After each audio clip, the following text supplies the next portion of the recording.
Bom dia pessoal, tudo bem? E aí galera do oitavo, tamo junto aí, mais uma aula aí digital para vocês, beleza? Na aula passada a gente viu algumas rebeliões que teve no Brasil no período colonial, né? A gente viu a Conjuração Mineira, eu falei para vocês também um pouco sobre a revolta dos Beckmans, tudo que estava no livro, né? A Guerra dos Mascates, a Guerra dos Emboabas, tá? E hoje a gente vai ver algumas rebeliões que ocorreram na América Espanhola, beleza? Só para recordar um pouquinho, na última aula a gente viu, por último, a Conjuração Mineira e a Conjuração Baiana. Uma das coisas que eu tinha destacado para vocês, só para vocês não esquecer, é que a Conjuração Mineira, ela é de Tiradentes, no caso, né? A diferença entre as duas é que na Conjuração Mineira participavam os ricos, e já na Conjuração Baiana era mais as camadas populares, as camadas mais pobres. Vai ter umas atividades que eu mandei para vocês, aí eu mandei tudinho explicado um pouco de cada dessas rebeliões, beleza? E aí vocês vão elaborar umas atividades aí. Não esqueçam dessa questão aí que eu acabei de falar, tá? Então vamos começar agora a aula de hoje, falando sobre as revoltas espanholas, tá? Beleza? Eu vou abrir aqui para vocês um slide que eu preparei para vocês. Deixa eu só pegar aqui o slide para jogar na tela de vocês. Tá? Só um minuto. Vou jogar aí na tela de vocês. Tá?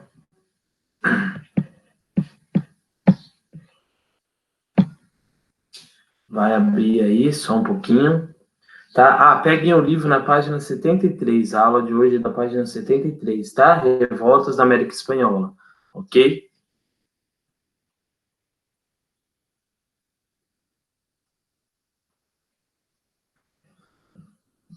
Beleza.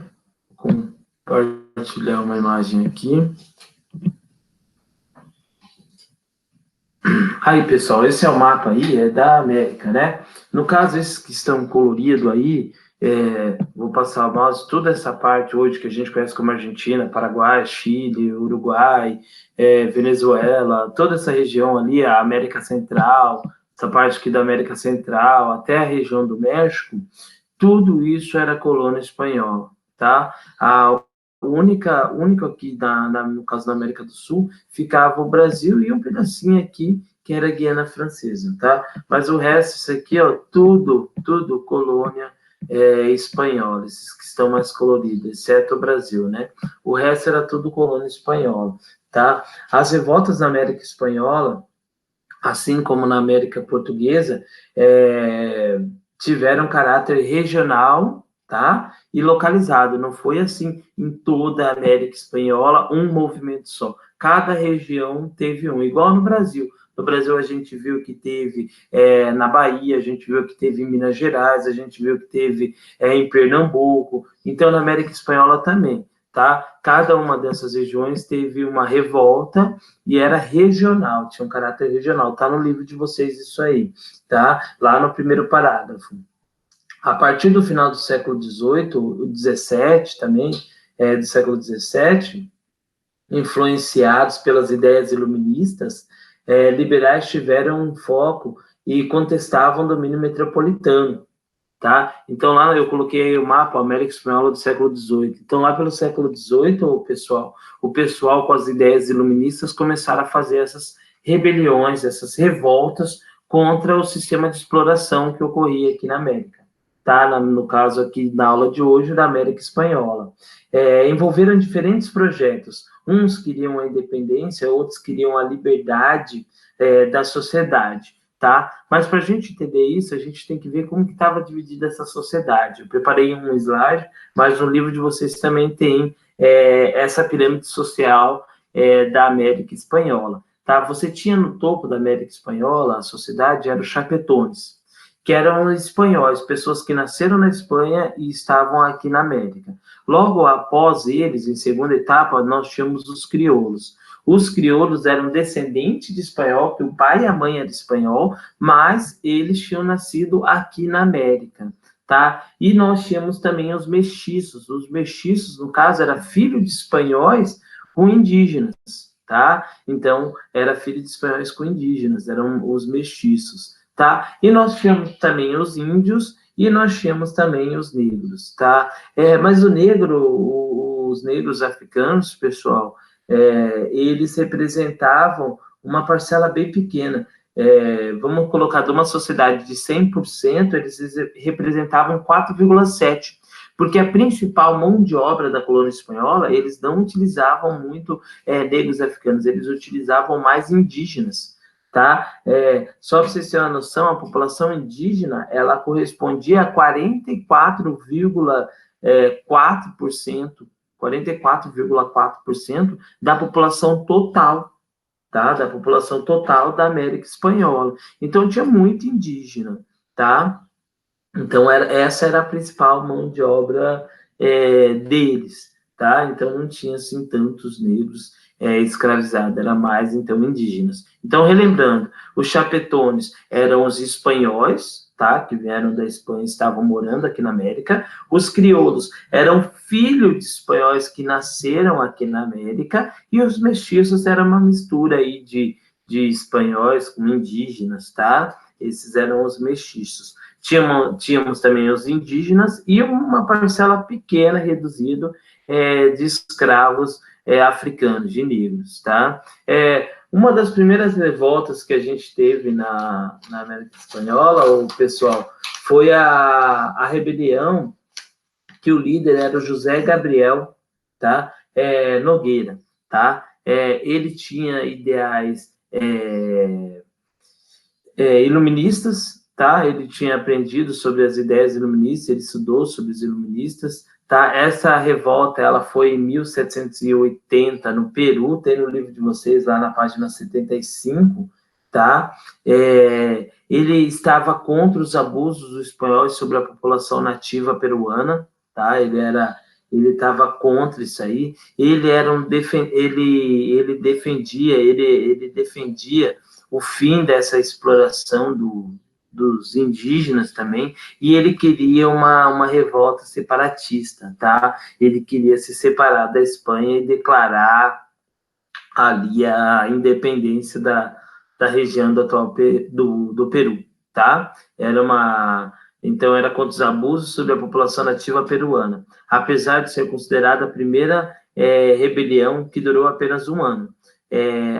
Tupac Amaru, tá? Foi capturado, ele acabou sendo capturado, no livro de vocês fala, ele acabou sendo capturado, deixa eu ver aqui para vocês, no parágrafo 1º, 2º, 3º, no 4º parágrafo, ele fala, ó, que ele havia estudado na Universidade de São Marcos, em Lima, ele estudou, onde ele foi influenciado pelas ideias iluministas, tá? Ele adotou esse nome de Tupac Amaru II e obteve um suporte dos crioulos, tá?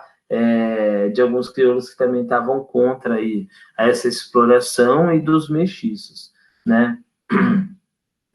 Outra coisa interessante nessa questão aí, que ele acabou sendo capturado quando ele estava iniciando a revolta, ele foi capturado em 1781, tá? Ele acabou sendo executado e ele teve a língua arrancada, tá? Ele teve a língua cortada e foi esquartejado também, igual aconteceu com Tiradentes, né? Ele acabou sendo esquartejado também e as suas partes foram penduradas em vários locais da capital de Lima,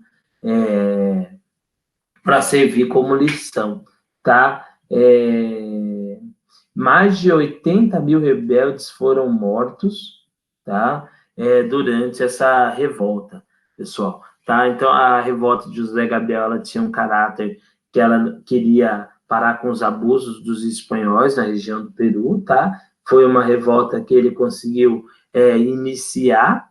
No início, ele teve algumas vitórias, mas depois a colônia os espanhóis acabaram mandando um forte exército até ele, acabaram prendendo ele e acabaram executando ele, tá? Aí, no primeiro parágrafo do livro de vocês, ele fala lá, pessoal, você já estudou a conquista espanhola na América, impôs aos nativos a subordinação dos colonizadores. Os indígenas foram submetidos a diversas formas de exploração, tá? Aí, essas formas de exploração se chamavam mita e encomenda, tá? O que que era mita? Uma espécie de prestação de serviço mediante a remuneração, tá? Havia também a encomenda, que eram as comunidades inteiras de indígenas eram entregues aos encomendadores que exploravam a mão de obra em troca de uma educação cristã reforçada pelo domínio dessas populações,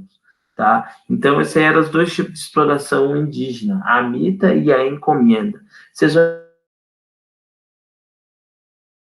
Então, José Gabriel, ele tentou fazer uma revolta para parar com essa exploração dos indígenas, ele acabou sendo capturado, ele foi torturado e morto, tá? Para servir como exemplo. Mais de 80 mil rebeldes que participaram dessa revolta acabaram sendo executados também, tá? Essa revolta teve a participação de índios, teve a participação de escravos, teve a participação de mestiços, tá? E teve um caráter de ideais iluministas, que pregava a liberdade, que pregava a igualdade, beleza? Aí, já na página seguinte, pessoal, nós temos a revolta de José Antônio Galã, tá? Que ficou conhecido como Movimento Comuneiro, tá? Que foi no vice-reinado ali de Granada, que pega a região ali do Equador, da Venezuela e da Colômbia, tá? Onde ficam esses países hoje, tá? Essa revolta, ela se iniciou em 1700, ela teve o seu desfecho em 1781, tá? Ela ocorreu, José Antônio Galã, ele foi conduzido, tá, para a região da metrópole. Ele também lutava pelo fim do domínio dos espanhóis. Ele queria também que pequenos agricultores e comerciantes passou a pagar muito impostos muito altos.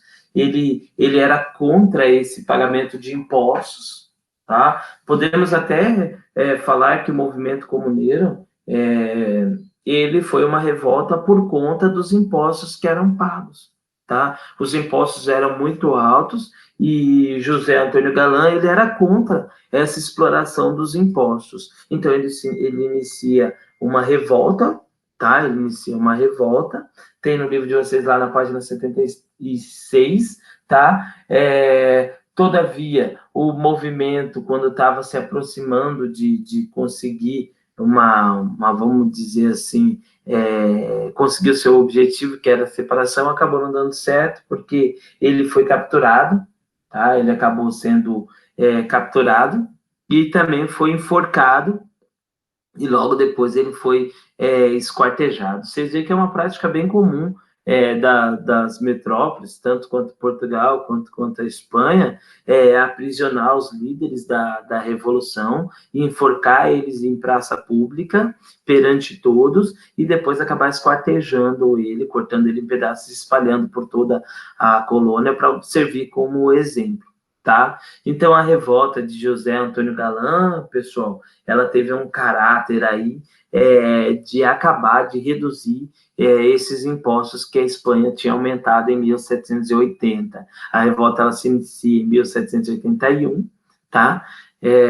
Onde o principal líder era o nosso amigo José Antônio Galã, tá? Era um crioulo, tá? Então, nós temos aí duas revoltas importantes, tá? Tanto a revolta de José Gabriel, tá? Que era uma revolta contra a exploração dos indígenas, quanto o movimento comuneiro de José Antônio Galã, que pregava o fim dos impostos, tá? As duas revoluções tiveram um caráter diferente, porque podemos ver que a do José Gabriel, ela teve muito apoio à participação dos indígenas e dos escravos. Já a revolta aqui do Galã, do José Antônio Galã, ela já teve um caráter mais contra o pagamento de impostos, nem tanto quanto a exploração dos indígenas, nem tanto quanto a exploração dos escravos, tá? A revolta do José Antônio Galã era uma revolta mais da sociedade crioula, né? No caso dos de filhos de espanhóis, tá? Que nasceram aqui na América, tá? Então ele era contra esses impostos altíssimos aí e contra a repressão que a coroa espanhola acabava atingindo, tá? Já que a do nosso amigo José Gabriel Nogueira era uma revolta de caráter de acabar com essa exploração de indígenas e de escravos, tá? Era um movimento que tinha um ideal separatista também, queria se separar da Espanha, mas eles estavam contra essa exploração. Beleza, pessoal? Então, essas foram as duas revoltas que tem no livro. Vocês vão encontrar lá na página 73. Na página 73, ele explica, ele dá um gráfico da quantidade, como que era a população que vivia aqui, tá? Ele fala lá, igual eu falei para vocês, escravos negros, africanos, era só 4,7% da população, e a maior parte da população, 44,4% da população, era indígena, que era a principal mão de obra escravizada, tá? No caso, os europeus, eles representavam 19% dessa população, tá? E os mestiços, tá? Que era filho de espanhol com indígenas, representavam aí cerca de 31%. Ele dá esse gráfico lá para vocês, tá? Ele dá esse gráfico para vocês, tá? Vou voltar aqui a tela para me mostrar o livro para vocês. Ele, então, dá esse gráfico aqui na página 73, vou mostrar aqui, ó. Aqui é o gráfico que eu estou falando da porcentagem da população, tá? Ele dá também aqui aquele slide que eu mostrei para vocês, como estava dividida a pirâmide social, que eram os chapetones, que eram os espanhóis no topo, depois você tinha os crioulos, que eram filhos de espanhóis nascidos aqui na América, depois você tinha os mestiços, que eram filhos de espanhóis com indígenas, e você tinha a população de indígenas e de escravos africanos, como eu falei, uma população de escravos africanos bem pequena, tá? Aqui dá aquele mapa que mostra aí para vocês, que eu mostrei no slide também, que era toda a região aqui, fazia parte da América Espanhola, tá? E ele dá as duas revoltas, de Amaru, tá? De Tupac Amaru, e ele dá a revolta comuneiro, no caso de José Antônio Galã. Uma revolta, então, a gente tem aqui uma revolta a gente tem contra a exploração dos indígenas, na página 75, tá? A gente tem essa revolta de José Gabriel Nogueira, tá? E a outra revolta, a gente tem a revolta contra a exploração dos impostos, de José Antônio Galã, tá? Então, uma de caráter da população nativa local contra essa exploração, dessa exploração que a Espanha tinha, e a outra contra a exploração de impostos também pela Espanha. Beleza, pessoal? Então é isso aí. A aula de hoje se baseia nessas duas revoltas. Uma coisa interessante aí, tanto na colônia espanhola, tanto na colônia portuguesa, as revoltas não foi em toda a colônia de uma vez só, tipo um movimento centralizado, ela não foi um movimento centralizado, ela foi um movimento que acontecia em algumas regiões, tá? Essa que a gente viu que acontecia ali uma aconteceu no Peru, no atual Peru hoje, a outra aconteceu ali na região do Equador, da Venezuela, eu mostrei aí no vídeo para vocês, no slides, vocês podem estar vendo de novo, tá? Então, elas tinham um caráter separatista, elas queriam se separar da metrópole, não queriam deixar de ser colônias, mas era uma revolta que, no caso, ela acontecia, então, em algumas determinadas regiões, igual às revoltas que teve no Brasil, tá? No Brasil, a gente viu que teve em Minas Gerais, a gente viu que teve na Bahia, a gente viu que teve em Pernambuco, né? Que então a gente viu no Maranhão, revolta também no Maranhão. Então, era tudo em determinadas regiões, não foi um movimento centralizado, né, que aconteceu assim, vamos declarar a independência do país todo. Não, foi em determinadas regiões, tá? Então, vocês podem estar revendo os slides aí que eu passei para vocês verem como estava dividida essa América Espanhola, beleza, pessoal? Então, por hoje é isso aí, valeu. Espero breve estarmos juntos. E qualquer dúvida, vocês podem estar mandando lá no Clipe Escola para mim, tá? E estamos aí, estamos esperando que isso passe logo e a gente se encontre novamente lá na nossa escola, beleza? Valeu, pessoal. Um abraço aí a todos.